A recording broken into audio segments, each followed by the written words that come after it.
আমার ভাই নওশাদ ডেকেছে কলকাতায়, আপনারা জানেন তো? কবে জানো? হ্যাঁ, 21শে জানুয়ারি। আজকে কতই জানুয়ারি? 19শে জানুয়ারি। তা আপনারা সব যাচ্ছেন নাকি? কেন? আমার ছোট ভাই, আল্লাহ ওকেও কামিয়াবি করুক, বলুন আল্লাহুম্মা আমিন। কি গো, বড় ভাই হিসেবে চাইবো না? চাইবো না? ওকে আমি সাপোর্টও করি, ওকে পিয়ার করি, ওকে সহযোগিতা করি, সর্বদিক তোর পাশে দাঁড়িয়েছি আমি। এটা বড় ভাই হিসেবে কর্তব্য আছে না নাই? আমি এটা কর্তব্য পালন করছি, আর আমিও মনে করি আমাদের দরকার আছে। আপনারা অবাক হয়ে যাবে শুনলে, এখনো পর্যন্ত যে গাড়ি এখনো পর্যন্ত ভাঙড় থেকে কলকাতাগামী কোনোদিন যে রেকর্ড করতে পারেনি কো, ভাঙড়ের শুভবুদ্ধি সম্পূর্ণ মানুষ, ইন্ডিয়ান সেকুলার ফ্রন্টের প্রতিটি কর্মীরা দায়িত্ব নিয়ে ভাঙড়ের মানুষের দুয়া আশীর্বাদ এবং তানাদের সহযোগিতা এবং সঙ্গ যেভাবে পাচ্ছেন, অসংখ্য অসংখ্য গাড়ি যাবে। সেটা আমি আগেতে বলছি না, সেই দিনে এইসব বাবুরা ঠান্ডা হয়ে যাবে বলে আমরা মনে করছি। আমরা সর্বোপরি রাজনৈতিক স্তরে মহিলাদেরকে আমরা বেশি ব্যবহার করতাম না। আপনারা জানেন বা আপনারা দেখান, আমাদের ম্যাক্সিমাম জায়গায় অসংখ্য ভাই এবং বাবাজিরা থাকতো, মহিলাদেরকে আমরা অ্যাটেন্ড করতাম না। কিন্তু বর্তমানে আমরা দেখেছি ভারতবর্ষের যে সংবিধান বা ভারতবর্ষের যে ইলেকশন কমিশনার, তিনি একটা গাইডলাইন করেছে, ম্যাক্সিমাম স্টেটগুলোয় 40%, কোনো কোনো স্টেটে 50% পর্যন্ত সিট সংরক্ষিত করেছেন। তাই মেয়েদেরও রাজনৈতিক সম্বন্ধে সচেতন হওয়ার জন্য যে গাইডলাইন করেছেন, আমরা এবার কল দিয়েছি যে আমাদের অসংখ্য মায়েরা এবং বোনেরা জাত ধর্ম বর্ণ নির্বিশেষে তানারা যতটা সম্ভব তানারা যাবেন, নিজ ইচ্ছায় যাবেন, কোনো বাইপেশান নয়। আমরা এরকম বলি না কো যে আপনি না গেলে আপনার ওই আবাসের ঘরটা পাবে না কো, আপনার জব কার্ডটা কেটে যাবে, আপনার রাস্তা দেওয়া হবে না, আপনার টিউবওয়েল দেওয়া হবে না কো, এরকম না বলে যে যতটা ইচ্ছা শক্তিতে আমাদের কাছে আসবে আমরা নিয়ে যাবার। রাস্তা থামায় দিল, রাস্তা থামায় দিল, কাফিলা এলো, দিল্লিতে নিজামুদ্দিন আউলিয়া এলো, দিল্লিতে নিজামুদ্দিন আউলিয়া। ভাঙড়ে আসলে আমার শুধু গান মনে আসে, কি বলবেন বলে একটা গান বললে নিজামুদ্দিন আউলিয়া। দেখেন, সায়নী তো আর অন্য জগৎ থেকে আসেনি, বা উনি মঙ্গল গ্রহ থেকেও আসেনি কো।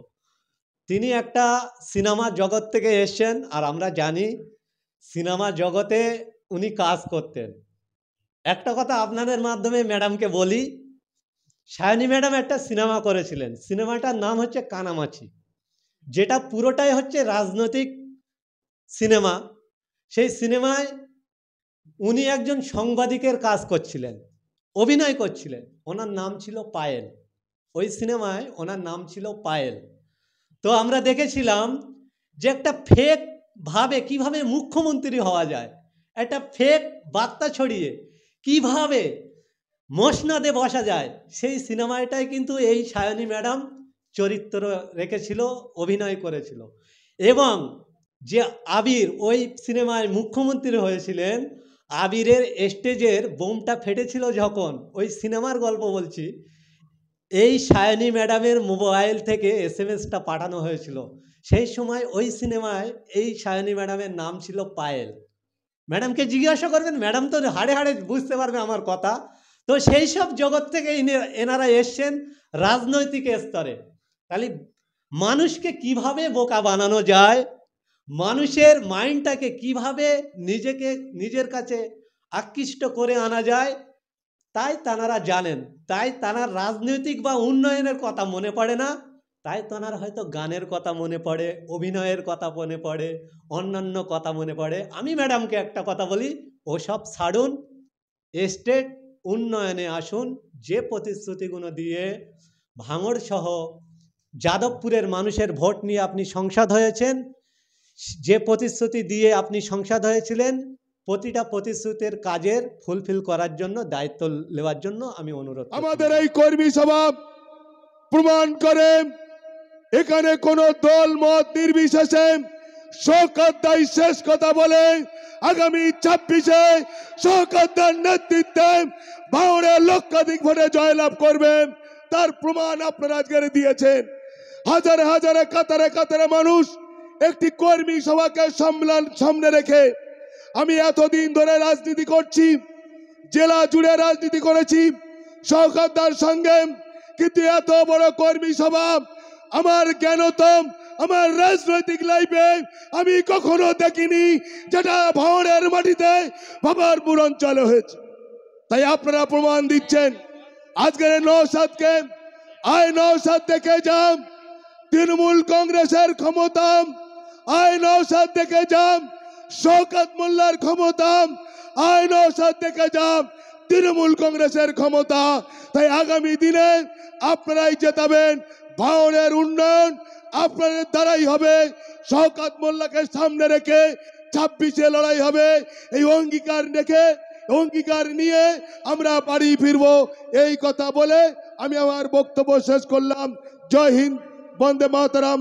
তৃণমূল কংগ্রেস জিন্দাবাদ, মমতা বন্দ্যোপাধ্যায় জিন্দাবাদ, অভিষেক বন্দ্যোপাধ্যায় জিন্দাবাদ, প্রিয় নেতা শওকত দা জিন্দাবাদ। ধন্যবাদ মমিনুল সাহেবকে। এরপরে আপনাদের সামনে তার মূল্যবান বক্তব্য রাখবে আব্দুল রহিম সাহেব।